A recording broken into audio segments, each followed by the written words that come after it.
বন্ধু ফেরিয়া, হে বন্ধু ফেরিয়া। समस्त नमस्कार मिस्टर सुदर्शन प्रधान यूट्यूब चैनल थरपुर पुणी थे समस्त को स्वागत है मोर नमस्कार। आ देखो आज फाइनाल पहुंची जाइए जोटा कि दारिंगबाड़ी पंकज भाई गैरेज दुकान और से स्थान को पहुंची पंकज भाई को पचार बुझुली कहीं पाख मुझे पहुँचुली जो ख्रीष्टीय सॉन्ग गुड़ाक जो ताके गाँव निजे ଆଉ ଅତି ସୁନ୍ଦର ଲାଗିଲା ଏବଂ ମୁଁ ତାଙ୍କ ସହିତ ସାକ୍ଷାତ କରିବା ପାଇଁ ମୁଁ ଆଜି ତାଙ୍କ ଗ୍ୟାରେଜକୁ ପହଞ୍ଚିଛି ଏବଂ ତାଙ୍କ ଗ୍ୟାରେଜକୁ ପହଞ୍ଚି ମୁଁ ପଙ୍କଜ ଭାଇଙ୍କୁ କେଉଁ ଗୀତ ସବୁ ସେ ଗାଉଛନ୍ତି ଏବଂ ତାଙ୍କର ମନରେ କ'ଣ ଅଛି ଆଉ ଆଗକୁ କ'ଣ କରିବେ ଆଉ ତାଙ୍କୁ କିଏ ସାଥ ଦେଇଛନ୍ତି କିଏ ସାହାଯ୍ୟ କରିଛନ୍ତି ନା ନିଜ ଇଚ୍ଛାରେ ସିଏ ଆଗକୁ ବଢ଼ିବା ପାଇଁ ଚାଲିଛନ୍ତି। ଆସନ୍ତୁ ପଙ୍କଜ ଆଜ୍ଞା ପାଖରେ ଅଛନ୍ତି ତାଙ୍କୁ ଆମେ ପଚାରି ବୁଝିବା। ଆଚ୍ଛା ଆଜ୍ଞା ଆପଣ ଏ ଯେଉଁ ଗୀତ ଅତି ସୁନ୍ଦର ସୁନ୍ଦର ଗୀତ ଖ୍ରୀଷ୍ଟିଆନ ଗୀତ ଯାକ ଆପଣ ଗାଉଛନ୍ତି ଏଇଟା ଆପଣଙ୍କର ନିଜ ହୃଦୟରେ ଆପଣ ନିଜେ ଆଗକୁ ଯିବା ପାଇଁ ଚେଷ୍ଟା କଲେ କି ଆପଣ ଆଉ କିଏ ଆପଣଙ୍କୁ ସାହାଯ୍ୟ ସହଯୋଗ କରିଛନ୍ତି କ'ଣ କହିବେ? ଦେଖନ୍ତୁ ପ୍ରଥମେ ତ ପ୍ରଭୁଙ୍କୁ ଧନ୍ୟବାଦ ଦିଏ। ସୁସମାଚାର ଗୋଟେ ଏମିତି ଲୋକମାନେ ବାକ୍ୟ ଦ୍ଵାରା ପ୍ରଚାର କରିବେ ତାହା ନୁହେଁ, ଗୀତ ମାଧ୍ୟମର ବି ସୁସମାଚାର ପ୍ରଚାର କରିବା। ଗୀତ ମାଧ୍ୟମରେ ବି ଲୋକମାନେ ପରିବର୍ତ୍ତନ ହେଇପାରିବେ, ଚେଞ୍ଜ କରିବେ ଆଉ ପ୍ରଭୁଙ୍କୁ ସେମାନେ ଜାଣିବେ। ସେଥିପାଇଁ ପ୍ରଭୁ ଦେଇଥିବା ଏ ଛୋଟିଆ କଳାରେ ଜ୍ଞାନରେ ଆମେ ପ୍ରଭୁଙ୍କର ଗୀତ ମାଧ୍ୟମରେ ବି ସୁସମାଚାର ପହଞ୍ଚାଇବା ଏ ମନ ଯେତେବେଳେ ଆମ ଭିତରେ ଆସିଲା ଆଉ ସେଇ ଦିନଠୁ ଆମେ ପ୍ରଭୁଙ୍କର ଗୀତ କରୁଛୁ। ଆଉ କେବେଠୁ ଷ୍ଟାର୍ଟ କଲେ ଆପଣ ଗୀତ ଗାଇବା ପ୍ରଭୁଙ୍କୁ କେବେଠୁ ଷ୍ଟାର୍ଟ କଲେ ଏବଂ ଦେଖନ୍ତୁ ମୁଁ ବଡ଼ କଳାକାର ନୁହଁ, ଛୋଟ କଳାକାର। ଆଉ ଗାଁରେ ଆମେ ଚର୍ଚ୍ଚରେ ଏମିତି କ'ଣ ମିଟିଂ ହୁଏ ଗାଉଥିଲି ବି। 2 ବର୍ଷ ହେଲା ମୁଁ ଷ୍ଟୁଡିଓକୁ ଯାଉଛି ଆଉ ଷ୍ଟୁଡିଓରେ 2-3ଟା ଗୀତ ବି କରିଛି।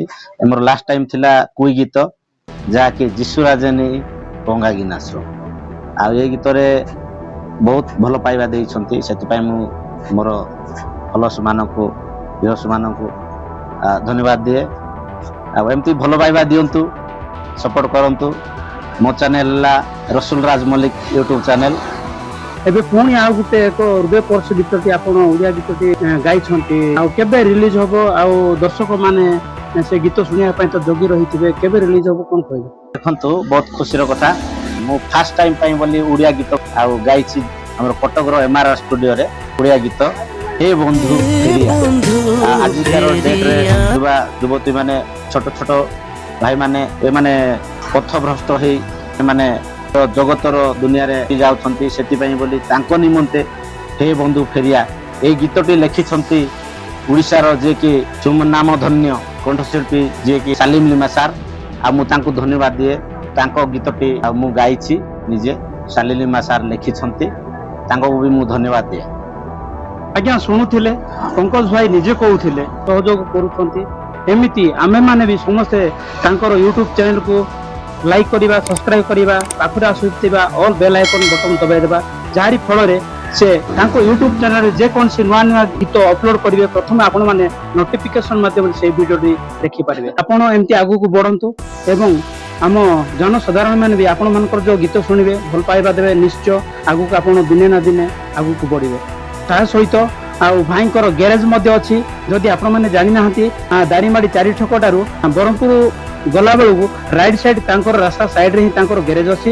ଯଦି ଆପଣମାନେ ଜାଣିନାହାନ୍ତି ମୋବାଇଲ ନମ୍ବର ହେଲା 8917260641। ଏହି ନମ୍ବରରେ ଯୋଗାଯୋଗ କରିକି ଆପଣଙ୍କର ଯେକୌଣସି ଗାଡ଼ି ଏହି ସ୍ଥାନକୁ ଆଣି ମରାମତି କରିପାରିବେ। ତାହେଲେ ରହୁଛି ନମସ୍କାର, ପୁଣି ଦେଖା ହେବା ଯେଉଁ ସାରଙ୍କର ଏକ ଓଡ଼ିଆ ସଙ୍ଗ ଯୀଶୁ ଖ୍ରୀଷ୍ଟଙ୍କର ଯେଉଁ ଓଡ଼ିଆ ସଙ୍ଗ ଖ୍ରୀଷ୍ଟୀୟ ସଙ୍ଗ ସେ ଗାଇଛନ୍ତି ବର୍ତ୍ତମାନ ରିଲିଜ ହେବାକୁ ଯାଉଛି। ସାର୍ କହୁଥିଲେ 14 ତାରିଖ ଦିନ ରିଲିଜ ହେଉଛି, ଆପଣମାନେ 15 ତାରିଖ ନିଶ୍ଚୟ ଅପେକ୍ଷାରେ ରୁହନ୍ତୁ। ଆଗରୁ ଯେମିତି ଭଲ ପାଇବା ଦେଇଥିଲେ କୋଇ ଗୀତରେ ସେମିତି ଭଲ ପାଇବା ଦିଅନ୍ତୁ ଏବଂ হে বন্ধু ফেরিয়া, হে বন্ধু ফেরিয়া। ଲାଇକ୍ ସେୟାର ସବସ୍କ୍ରାଇବ କରନ୍ତୁ, ଅଧିକରୁ ଅଧିକ ଭଲ ପାଇବା। ରହୁଛି ନମସ୍କାର।